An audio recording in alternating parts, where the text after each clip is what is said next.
আজকে তো আমার ফেভারিট ম্যাডামের জন্মদিন, অনেক মজা হবে। আমার জন্মদিনের ইনভাইটেশন। সুইটি, এটা তোমার। হ্যাঁ, এখন তুমি আসো, এটা তোমার।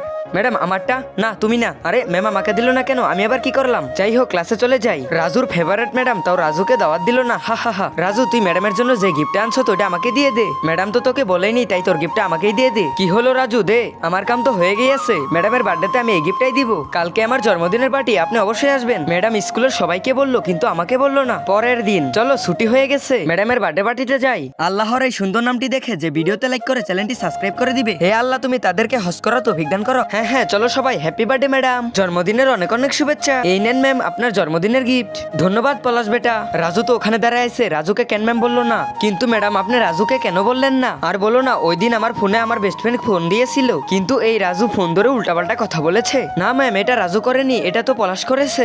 ম্যাডামের বেস্ট ফ্রেন্ডের ফোন ধরি তো। আরে কে তুই? বারবার কেন ফোন দিতেছস? সুইটি তো দেখে বললো, সুইটি চুপ করো। এখন বুঝতে পারছেন ম্যাডাম, এটা রাজু করেনি।